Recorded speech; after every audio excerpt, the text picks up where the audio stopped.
Alors Julien, aujourd'hui nous sommes sur ton balcon. Et moi aujourd'hui je vais te proposer d'installer un potager en carré. Qu'est-ce que c'est en carré? En fait, un potager en carré, c'est un petit potager qui est adapté aux petites surfaces. Donc balcon, terrasse, mais aussi extérieur. Qu'est-ce qu'on peut planter donc dans ces... En fait, il n'y a aucune restriction. Il faut vraiment planter ce que l'on veut. L'important, tu vas respecter les saisons. Et une chose importante également, Julien, c'est que tu vas pouvoir l'adapter à tes besoins. Donc si tu le désires, tu peux en mettre 2 ou 3. Et une chose importante également, c'est que par rapport au fait que tu fais ta rotation de culture, tu vas éviter les problèmes de maladies et d'insectes. Où est-ce que je positionne sur mon balcon? Alors ce qui est important, c'est de choisir l'endroit le plus ensoleillé, le plus lumineux du balcon. On va utiliser tout simplement un cadre de potager en carré. Moi j'ai choisi un cadre en Douglas, d'origine française, non traité. Donc ça se monte tout simplement par emboîtement, il n'y a pas de visserie. Ensuite, on place un voile en polyéthylène pour éviter les ruissellements d'eau et de terreau chez le voisin. Et en dernier lieu, tu vas mettre ton voile géotextile pour le drainage de l'eau. Une fois qu'on aura installé le cadre et les 2 voiles, tu remplis avec du terreau. Alors il vaut mieux choisir un terreau agréé en agriculture biologique parce que tout simplement on va planter des plants bio. Alors déjà tu installes les parties de la base qui vont venir accueillir les autres planches. Donc ça se monte un peu comme un chalet.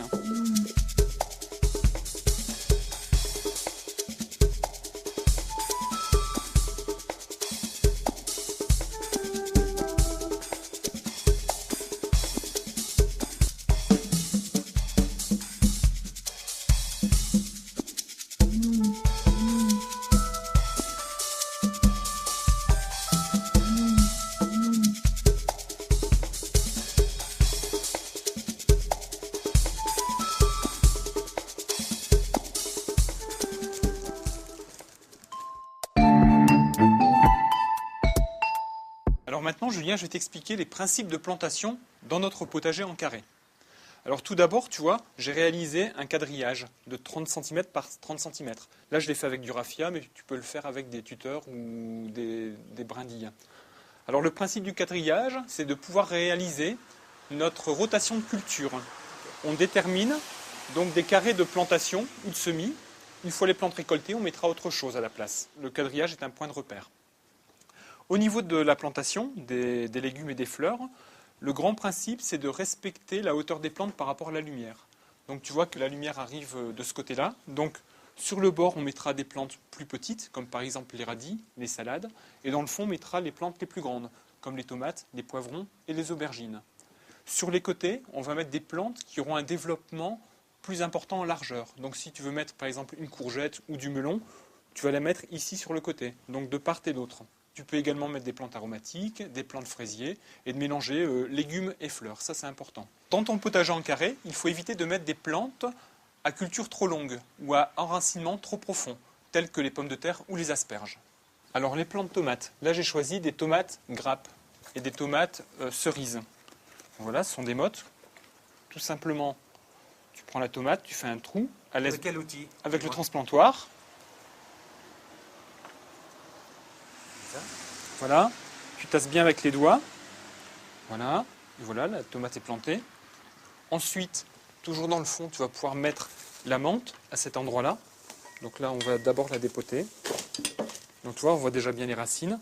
Là, tu peux faire un trou plus important. On peut y aller avec les mains. Oui, aussi.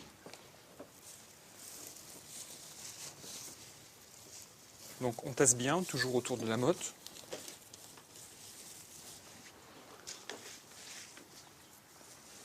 Ce que je te propose maintenant, c'est de mettre des salades ici.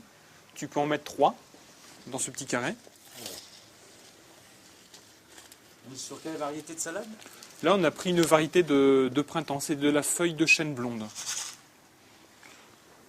Donc ce qu'on peut faire, on peut mettre un carré de radis ici au bord. Et un deuxième carré de radis ici.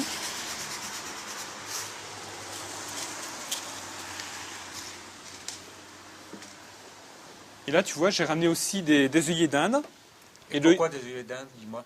D'une part, on va mettre un peu de fleurs pour apporter un décor. Et une chose également importante, quand tu plantes une tomate, tu peux marier la tomate avec un œillet d'Inde. Ça va éviter notamment les problèmes de maladie, ça repousse les pucerons. Donc tout simplement, tu mets ton œillet d'Inde ici. Alors moi, je vais pouvoir en ajouter un ici. J'ai vu que tu avais amené aussi la capucine, Alors, c'est ça? la capucine. Parce qu'on la mange. Alors la capucine, effectivement, tu as raison, on l'utilise au potager pour fleurir, mais également pour manger. On peut manger les jeunes pousses de feuilles, et les pétales peuvent agrémenter des salades gourmandes. Et le fruit? Alors le fruit, passé dans le vinaigre, ça sert au succédané de capre. Alors la capucine, c'est une plante qui est coureuse, donc on va la planter plus sur le côté. Elle va se développer donc à l'extérieur. Et également, il y a une chose intéressante chez la capucine, c'est que c'est une plante bio-indicatrice. Si un jour il y a du puceron, c'est d'abord la capucine qui prendra le puceron avant les salades ou les autres légumes. Donc voilà, moi je m'occupe de mes radis, on griffe un peu pour enterrer les graines. Pour l'instant, les plants de tomates sont relativement petits. Ils vont se développer d'ici 10 à 15 jours. Ensuite, il faudra les tutorer. Le plus simple, c'est de mettre un tipi en osier ou en métal, ou alors un tuteur pour tomates. Alors, une fois que maintenant tout est planté, là on va passer à l'arrosage. Et pour un potager d'1 mètre carré comme celui-ci, on va mettre à peu près un arrosage de 10 litres. Ensuite, en termes d'entretien, on arrose à peu près 1 à 2 fois par semaine, selon s'il y a du soleil ou non. Petit conseil, tout comme dans un potager traditionnel, il faut tenir un carnet de plantation et de semis. Et ce, afin de pouvoir organiser nos rotations de culture. Donc il faut noter tout simplement tout ce qu'on a semé et planté dans chaque petit carré.